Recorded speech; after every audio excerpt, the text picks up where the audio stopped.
আজকের ভিডিওটি হচ্ছে আমাজন জঙ্গল সম্পর্কে। দেখুন প্লিজ।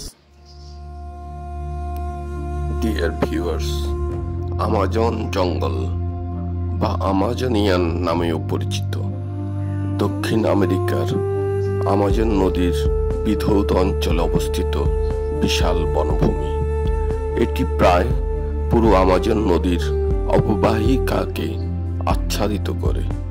এই অববাহিকার মোট এলাকায় প্রায় 7 লক্ষ বর্গ কিলোমিটার বা 27 লক্ষ বর্গ মাইল, যার মধ্যে 6 লক্ষ বর্গ কিলোমিটার বা 23 লক্ষ বর্গ মাইল বনভূমি দ্বারা আবৃত। এই অঞ্চলটি 9টি দেশ এবং 3344টি আদিবাসী অঞ্চল অন্তর্ভুক্ত।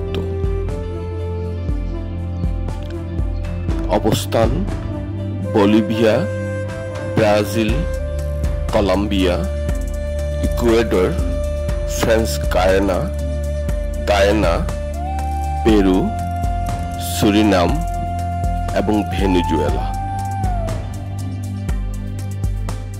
55 লক্ষ কিলোমিটার আয়তন। আমাজন বনাঞ্চলের বড় অংশ প্রায় 60% ব্রাজিল অবস্থিত। এরপরে পেরুতে 13%, কলম্বিয়ায় 10% এবং সামান্য পরিমাণে Bolivia, Ecuador, France Guyana, Surinam এবং ভেনেজুয়েলায় বিস্তৃত। 4টি দেশের প্রথম স্তরের প্রশাসনিক অঞ্চলের নাম আমাজনাস এবং ফ্রান্স তাদের ফরাসি গায়ানাস সুরক্ষিত বনাঞ্চলের জন্য গায়ানা আমাজনিয়ান পার্ক নামে ব্যবহার করে। আমাজন পৃথিবীর মোট অবশিষ্ট বর্ষাবরণের অর্ধেকের বেশি অংশ প্রতিনিধিত্ব করে এবং এটি বিশ্বের সবচেয়ে বড় এবং জীববৈচিত্র্যে সমৃদ্ধ ক্রান্তীয় বর্ষায়ন বন। এখানে প্রায় 16,000 প্রজাতির 390 বিলিয়ন গাছের উপস্থিতি অনুমান করা যায়।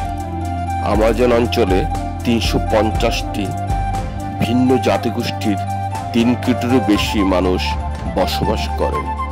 এই গোষ্ঠীর মধ্যে 9টি ভিন্ন জাতীয় রাজনৈতিক ব্যবস্থায় বিভক্ত এবং 3344টি স্বীকৃত আদিবাসী অঞ্চলে ভাগ করা।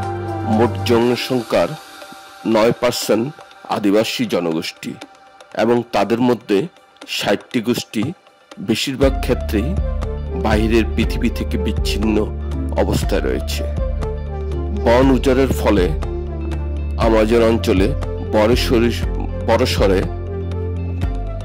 ধ্বংসাত্মক প্রভাব দেখা দিচ্ছে। ব্রাজিলে বন উজাড়ের ফলে সৃষ্ট আর্থিক ক্ষতি এই বন উজাড় থেকে উৎপাদিত সকল পণ্যের মূল্য তুলনায় প্রায় 60 গুণ বেশি হতে পারে। 2023 সালে বিশ্ব ব্যাংক একটি প্রতিবেদনে প্রকাশ করে, যেখানে এই অঞ্চলে বন উজাড় না করে একটি টেকসই অর্থনৈতিক কর্মসূচি চালুর প্রস্তাব দেওয়া হয়।